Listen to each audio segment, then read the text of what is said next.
Assalamualaikum warahmatullahi wabarakatuh.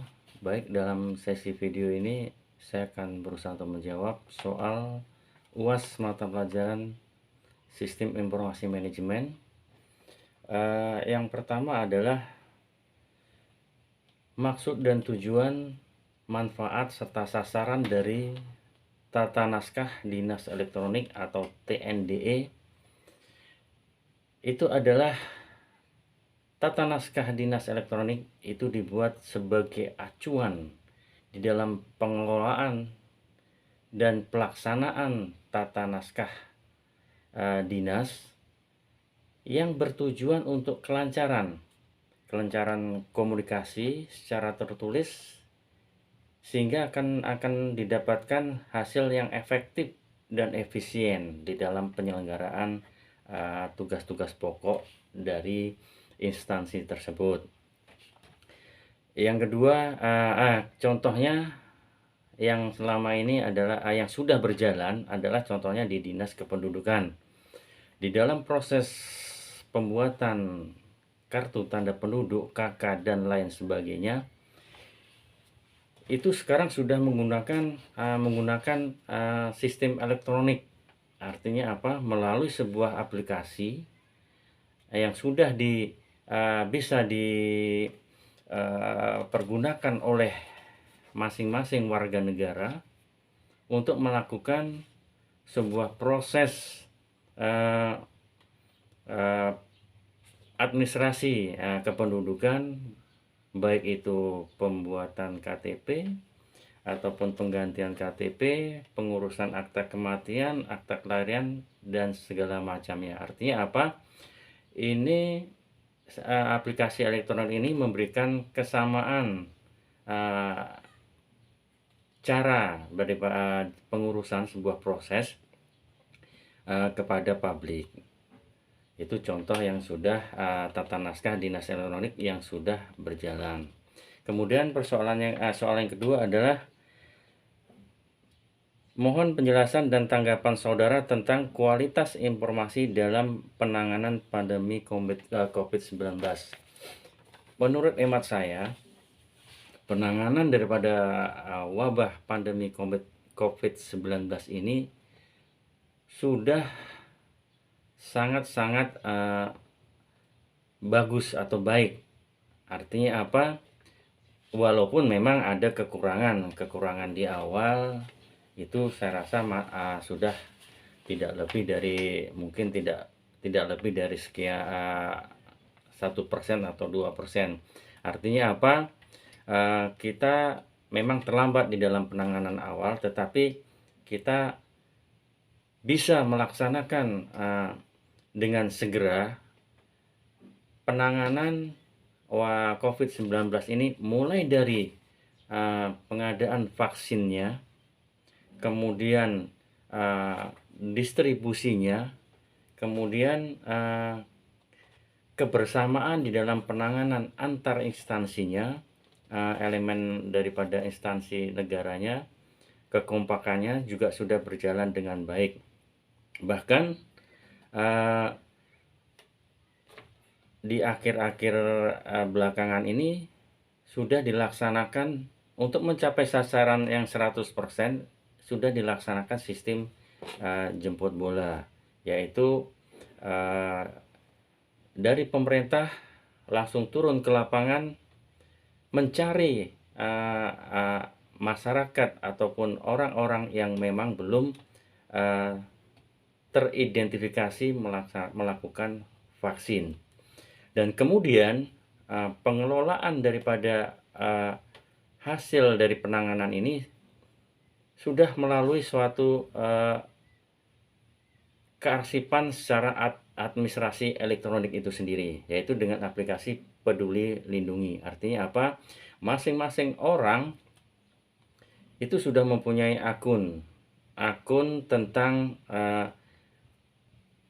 vaksin yang sudah kita laksanakan, dan kemudian keterjaminan kita untuk beraktivitas dalam sehari-hari itu kita bisa melihat dari aplikasi tersebut apakah daerah yang kita kunjungi itu termasuk kategori daerah yang aman dari COVID-19.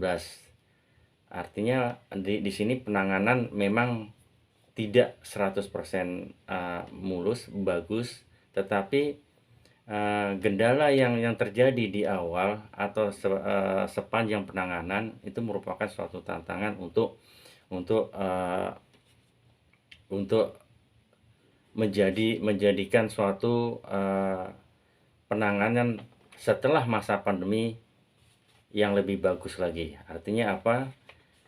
Wabah mungkin sudah berkurang, tetapi penjagaan preventif agar jangan sampai wabah itu virus COVID-19 berkembang lagi, maka perlu penanganan lanjutan yang secara komprehensif dan teliti.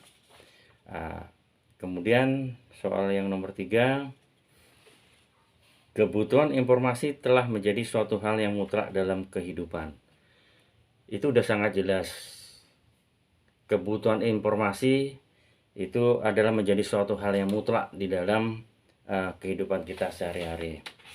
Apa kata dunia kalau seandainya kita hidup di lingkungan, di satu lingkungan tanpa adanya informasi?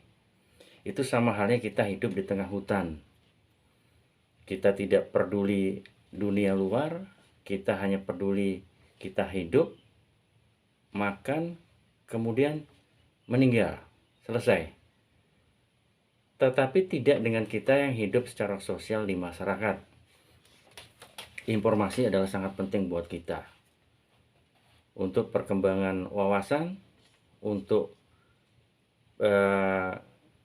pekerjaan kita, untuk mendapatkan sumber-sumber bahan suatu informasi bagi usaha kita, informasi ataupun berita-berita tentang yang sifatnya bisa menunjang aktivitas kita sehari-hari, itu bisa kita peroleh dari yang namanya sistem informasi melalui dunia maya atau katakanlah sekarang internet. Jadi di sini penting sekali artinya informasi bagi kita di dalam kehidupan sehari-hari. Mungkin tidak bisa kita terjemahkan dalam arti yang luas, tapi tanpa informasi ibarat kita hidup tanpa mata dan telinga. Ada informasi berarti ada harapan yang bisa kita perbuat dengan mengolah informasi yang kita peroleh menjadi sesuatu rencana masa depan kita ke depannya. Kemudian soal yang keempat, bagaimana keadaan masyarakat Indonesia di era informasi saat ini dengan adanya perubahan paradigma? Artinya keadaan masyarakat Indonesia dengan adanya perubahan paradigma saat ini jelas adalah semakin berkembang cara pola pikirnya, maju di dalam bertindak. Artinya kita sudah melewati masa-masa tradisional dari zaman dulu, kemudian ada teknologi semakin berkembang, tentu peningkatan daya pikir itu akan semakin bagus.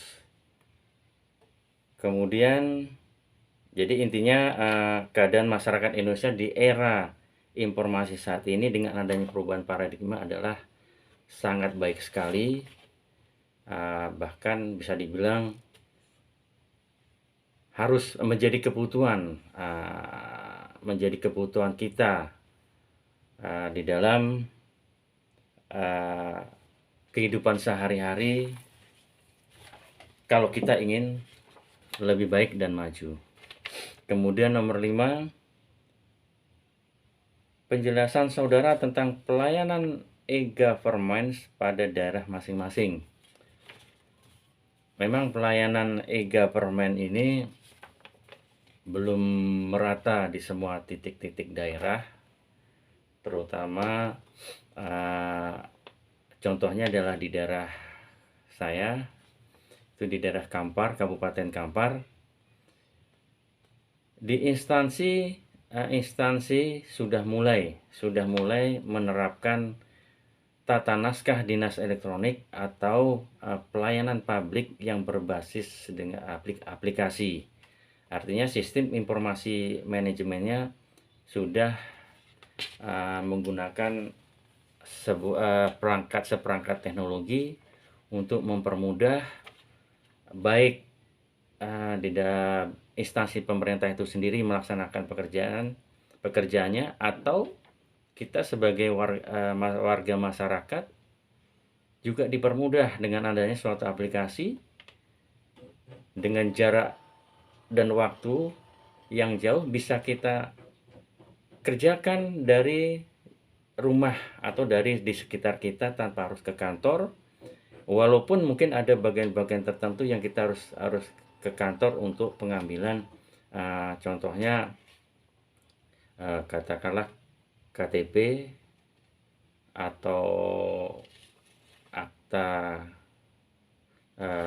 kelahiran, tetapi minimal banyak kemudahannya, banyak hemat waktunya, dan banyak juga hemat biayanya. Yang semula mungkin secara konvensional kita datang langsung, kita bertanya syaratnya apa, kemudian kita baru pulang kembali lagi menyiapkan syaratnya, datang lagi kemudian menyerahkan, kemudian belangkonya habis dan kembali lagi. Dengan teknologi sekarang kita cukup mungkin mengakses dari aplikasi tersebut, kemudian mengupload persyaratan, kemudian diverifikasi oleh dinas tersebut, kemudian tinggal menunggu hasilnya. Berarti hanya cukup satu kali kita datang di dalam proses. Artinya apa? Jauh lebih efisien dan efektif menurut saya.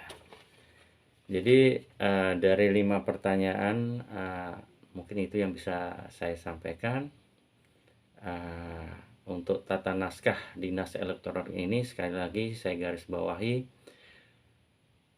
tujuan, sasaran, dan manfaatnya sudah jelas buat bagi kita masyarakat.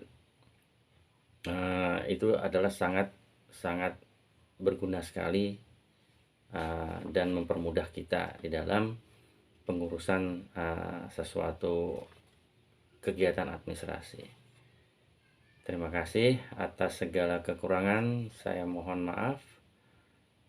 Saya tutup dengan Assalamualaikum warahmatullahi wabarakatuh.